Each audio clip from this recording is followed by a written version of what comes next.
తమిళనాడు ముఖ్యమంత్రి విజయ్ తిరుచిలో జరిగిన సమావేశంలో ఆసక్తికర వ్యాఖ్యలు చేశారు. తన దుస్తులపై, ముఖ్యంగా కోటు సూటు ధరించడంపై వస్తున్న విమర్శలకు ఆయన ఘాటుగా స్పందించారు.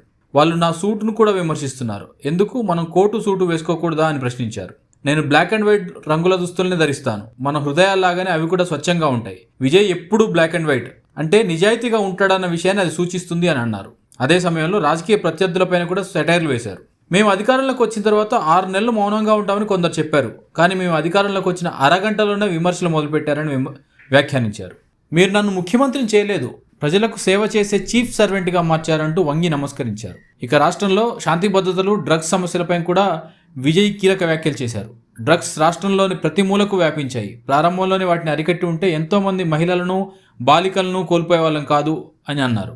ఈ సమస్యకు తననే బాధ్యుడిగా విమర్శిస్తున్నారని విజయ్ పేర్కొన్నారు. ఎంత విమర్శ చేసినా నేను వెనక్కి తగ్గను, డ్రగ్స్ సమస్యను తప్పకుండా సరిదిద్దుతానని హామీ ఇచ్చారు. அது சரியில்லை இது சரியில்லைன்னு சொல்லி திமுகவும் மற்றும் பலரும் மாறி மாறி கூவுறீங்க. நான் ஒன்று கேட்குறேன், இந்த மாடல் அரசுன்னு சொல்கிறீங்களே, அதில் என்ன செஞ்சு வச்சுட்டு போயிருக்கீங்க? ஒரு ஊர் விடாமல், ஒரு தெரு விடாமல் போதைப் பொருள் கலாச்சாரம் அப்படியே ஸ்ப்ரெட் ஆகி கொட்டி கிடக்குது. அது அப்போவே இனிஷியல் ஸ்டேஜ் அதை நீங்கள் கண்ட்ரோல் பண்ணியிருந்தீங்கன்னா இத்தனை பெண்களை இழக்க வேண்டிய ஒரு சூழ்நிலை ஏற்பட்டிருக்குமா? எல்லாத்தையும் பண்ணிட்டு படியை தூக்கி ஏன் மேலே போடுறாங்க? நீங்கள் என்ன படி நம்ம மேலே போட்டாலும் மக்கள் நிம்மதியாக வாழக்கூடிய அந்த செயலை கண்டிப்பாக இந்த விஜய் செஞ்சு தான் காட்டுவான். புதுசாக அந்த சூட்லாம் போட்டு வரோம்ல, அதை பற்றி கூட நிறைய பேர், ஏன் நாமெல்லாம் கோட் சூட்லாம் போடக்கூடாதா? அதிகாரம் செய்கிறவங்களும் ஆதிக்க சக்திகளும் மட்டும்தான் கோட் சூட்லாம் போட்டோமா என்ன? அப்பெல்லாம் எதுவுமே கிடையாது. நான் என்ன கலராக போட்டு வரேன், 2 கலர், நம்ம எல்லாரும் மனசு மாதிரியே பிளாக் அண்ட் ஒயிட். எல்லாத்திலும் பிளாக் அண்ட் ஒயிட்டா இந்த விஜய் இருப்பான் அப்படின்னு காட்டுறதுக்கு தான் அந்த கலர். அடுத்து அந்த பிளாக் கூட யாரை குறிக்கும், எதை குறிக்கும்ன்றது நான் சொல்லி தான் தெரியணும்னு அவசியம் இல்லாத உங்களுக்கே நல்லா தெரியும்.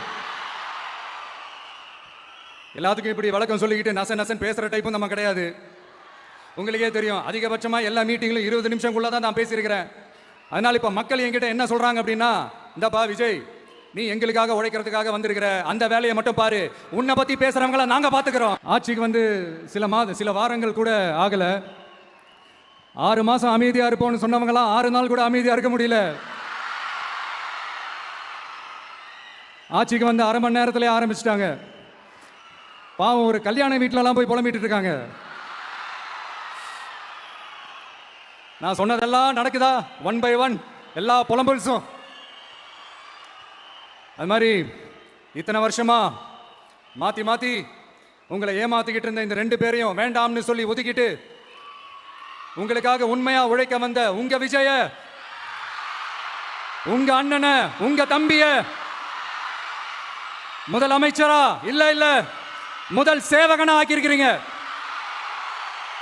தலை வணங்கி ஒட்டுமொத்த தமிழக மக்களுக்கும் இந்த நேரத்தில் என்னுடைய நன்றியை தெரிவிச்சுக்கிறேன்.